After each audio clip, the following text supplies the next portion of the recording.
Avez-vous déjà vu des personnes tapoter bizarrement sur leur tête, leur corps ou leurs mains, comme ceci?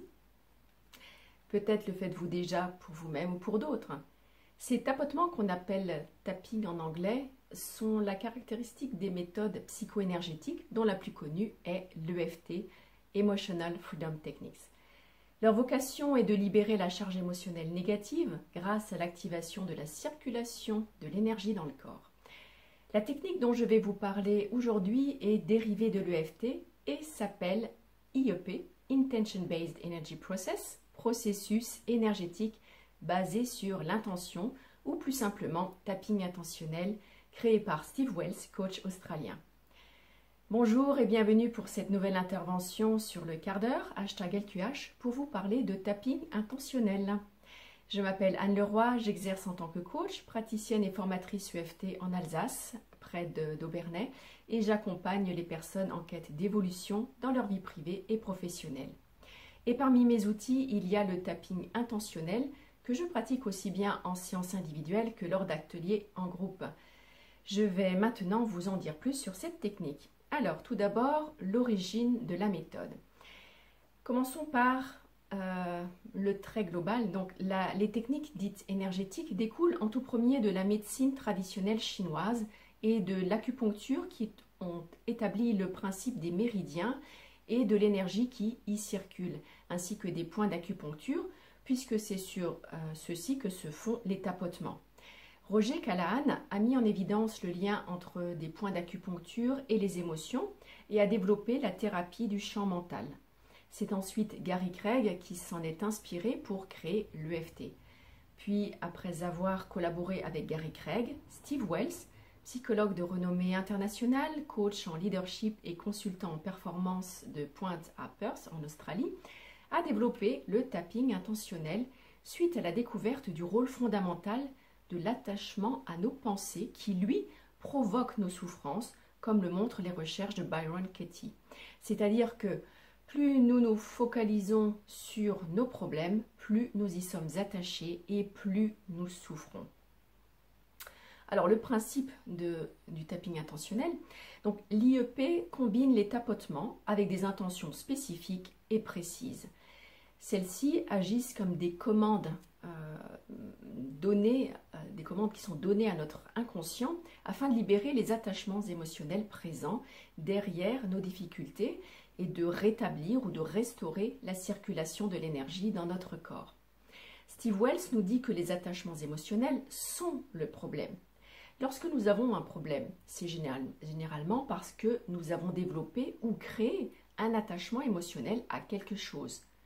Comme je vous le disais précédemment, plus nous focalisons sur nos problèmes, plus nous y sommes attachés et plus nous souffrons.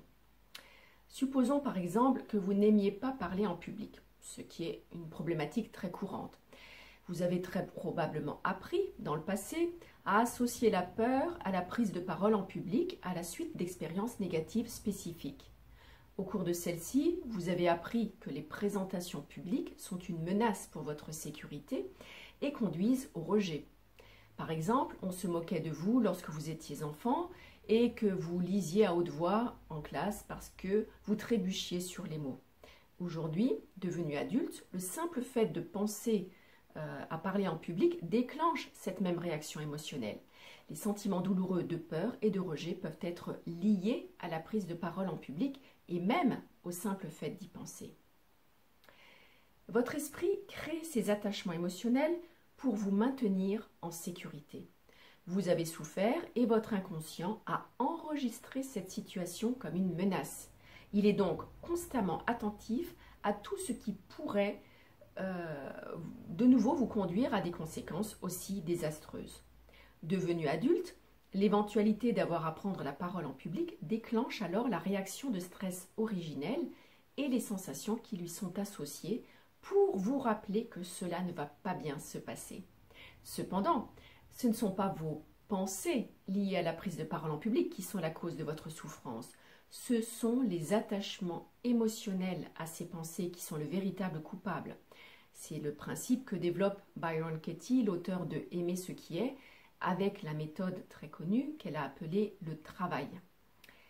Une fois les attachements émotionnels négatifs libérés, vous pouvez penser à parler en public et même en faire l'expérience réelle sans ressentir les mêmes réactions effrayantes. Alors, comment se déroule une séance? Nous commençons toujours par tapoter, car le tapping est la base de la technique. Le but étant de faire circuler l'énergie dans le corps. Pardon. Mais c'est vrai qu'on travaille avec le cœur, d'où mon lapsus. On travaille avec le cœur ouvert, voilà. D'ailleurs, plus vous tapotez, plus vous obtenez de résultats. En même temps que vous tapotez, vous vous focalisez sur votre problème.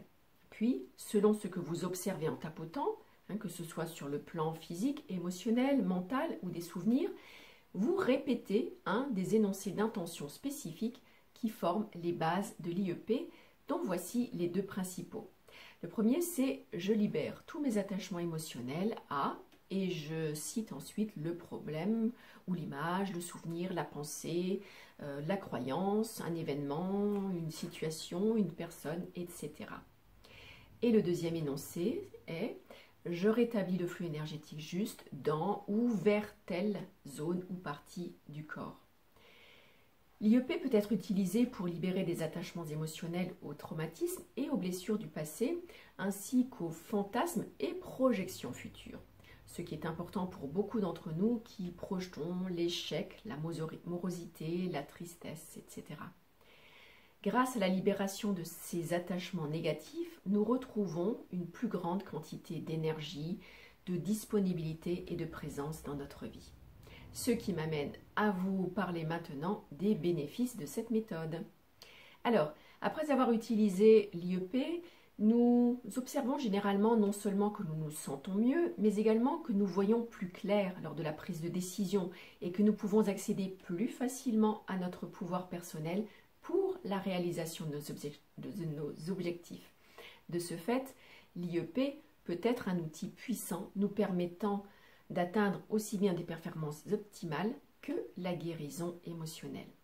Apprendre cette technique est utile aussi bien pour soi que pour aider les autres. Alors tout d'abord pour vous, eh bien, vous pouvez utiliser le tapping intentionnel pour établir votre flux énergétique, apporter plus de clarté dans votre mental, trouver la paix et le calme intérieur. Cette technique contribue également à vous reconnecter à votre pouvoir personnel afin d'atteindre vos objectifs avec moins de stress. Et puis aussi pour aider les autres, si vous êtes coach ou conseiller, thérapeute ou praticien, vous aiderez vos clients à relâcher rapidement leurs résistances internes afin de créer des changements positifs et de développer de nouvelles compétences pour travailler sur des problèmes difficiles. Voyons maintenant une brève comparaison entre l'IEP ou l'UFT, ou plutôt voyons les différences entre ces deux méthodes. Alors, donc malgré de grandes similarités, eh bien, ces deux techniques varient sur certains points. En IEP, on tapote en continu tout en parlant. C'est un tapping non-stop. Alors qu'en UFT, on va faire des rondes qui vont être entrecoupées de moments de dialogue. Ensuite, en IEP, nous stimulons tous les points qui étaient donc les points d'origine de la technique développée par Gary Craig, alors que depuis, je ne sais plus exactement quand, enfin, dans les années 2000 en tout cas, Gary Craig a commencé à limiter le nombre de points. On ne tapote plus sur tous les points comme c'était sur la recette de base à l'origine. En IEP, pendant les tapotements, vous restez concentré sur votre problème et il y a tout un travail d'observation de ce qui se passe en vous. Alors qu'en EFT, vous prononcez des phrases de préparation et de rappel pendant les tapotements et vous observez après coup. L'IEP permet de travailler directement sur un problème général, alors que l'EFT requiert de travailler sur des événements spécifiques, parfois difficiles à identifier ou aussi parfois trop nombreux. En IEP, on ne mesure pas l'intensité, alors qu'en EFT, on évalue l'intensité de la charge émotionnelle en début de séance et après chaque ronde de tapotement. L'IEP est très respectueux du rythme du client. On avance vraiment au rythme du client, on ne le force pas à aller là où il n'est pas encore prêt à aller, alors que l'EFT va être plus direct, on va plus aller droit au but, mais du coup, ça peut être plus intrusif parfois. Personnellement, j'utilise aussi bien l'EFT que le tapping intentionnel. Et ce qui me fait choisir entre l'une et l'autre technique est ce avec quoi le client vient en séance. Si le client me parle d'emblée d'un événement difficile, précis qu'il a vécu et qui le perturbe encore, je privilégie l'EFT. Lorsque le client vient avec un mal-être plus global et qui n'a pas une problématique bien définie, je choisis alors l'IEP. Ceci dit, l'IEP permet tout autant que l'EFT de traiter des situations bien précises. Voilà, j'espère avoir suscité votre intérêt pour cette méthode efficace et novatrice. Et si vous avez envie de découvrir cette technique avec Steve Wells, donc son créateur, je vous propose de participer gratuitement en ligne et en direct à une session d'introduction à la méthode le mercredi 29 septembre de 9h30 à 11h. Cette session sera traduite en français en simultané et vous pourrez en recevoir l'enregistrement si vous vous y inscrivez. Et si le tapping intentionnel vous séduit, vous pourrez suivre le premier niveau de la formation au mois d'octobre, toujours en ligne et en direct avec traduction simultanée. La chaîne du quart d'heure prend ses quartiers d'été en août. Notre prochain rendez-vous bien-être aura donc lieu le lundi 20 septembre à 13h et je vous parlerai du pardon comme moyen de guérir les blessures du cœur. Merci pour votre écoute, bel été, belles vacances le cas échéant et à bientôt.